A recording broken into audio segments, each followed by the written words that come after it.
tidak membalas kejahatan dengan kejahatan, serta mampu berbicara dan bertindak sopan kepada orang lain. Lemah lembut bukan berarti lemah atau tidak mampu, tetapi memiliki kekuatan untuk mengendalikan setiap emosi dan memiliki bertindak sesuai dengan kehendak Allah. Oke, sekarang kita lanjut di bagian lemah lembut adalah buah roh. Di dalam Alkitab Galatia 5 ayat 22-23 dijelaskan bahwa lemah lembut merupakan salah satu buah Roh Kudus.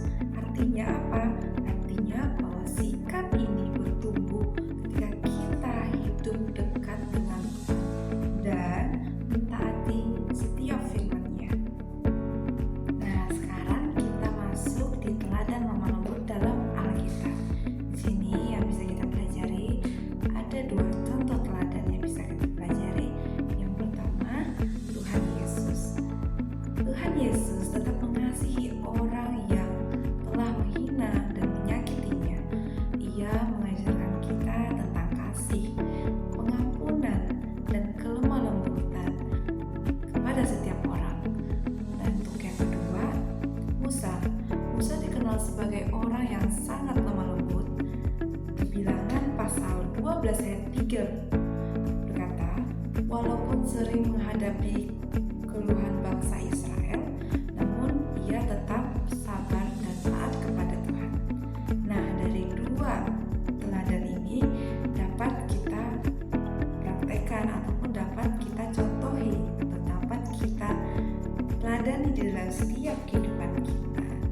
Sekarang kita masuk di contoh sikap lemah lembut. Ada 3 contoh di rumah, di sekolah, dan di gereja.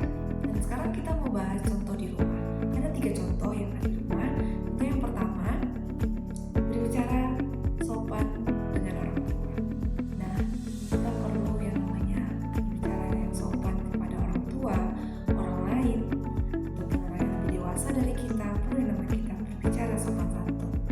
Gitu. Untuk yang kedua, minta maaf ketika kita berbuat salah. Nah, ini sangat penting ya teman-teman.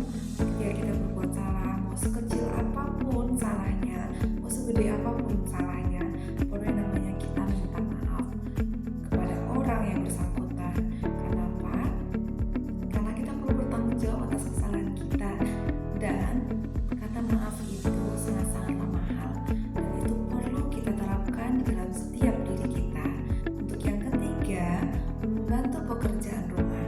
Nah, di sini nih kita sebagai anak perlu yang namanya punya inisiatif untuk membantu orang tua kita. Contohnya deh di rumah, membantu mencuci piring, menyapu rumah, dan membereskan tempat tidur atau masak. Nah, kita perlu punya inisiatif untuk membantu pekerjaan rumah. Pekerjaan rumah bukan pekerjaan orang tua saja, tetapi sebagai anak kita perlu punya inisiatif untuk membantu orang tua kita. Kedua, di sekolah ada 3 contoh. Contoh yang pertama, tidak mengejek teman. Nah, buat teman-teman yang sering membuli temannya atau mengejek temannya atau mencari kesalahan-kesalahan temannya, mulai saat ini jangan lagi ya. Karena apa? Karena itu tidak baik. Yang perlu kita lakukan adalah kita berteman sama dia, kita belajar bareng, kita saling peduli, saling mengerti, saling mengasihi sama lain. Untuk yang kedua, mendengarkan saat guru menjelaskan. Nah, ketika guru sedang mengajar ataupun ketika guru sedang menjelaskan materi di depan kelas, teman-teman tolong didengar. Karena apa? Karena itu semua buat keuntungan teman-teman sendiri, bukan keuntungan guru, tetapi buat keuntungan pribadi teman-teman. Teman-teman jadi lebih pandai, teman-teman jadi lebih dapat ilmu baru, teman-teman bisa paham tentang apa yang dijelaskan oleh guru. Untuk yang ketiga, mengenai menghargai pendapat teman. Nah,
dimuliakan Tuhan melalui sikap dan perilaku kita. Nah, jadi manfaat bersikap lemah lembut ya teman-teman. Dan sekarang kita akan lanjut di kesimpulan.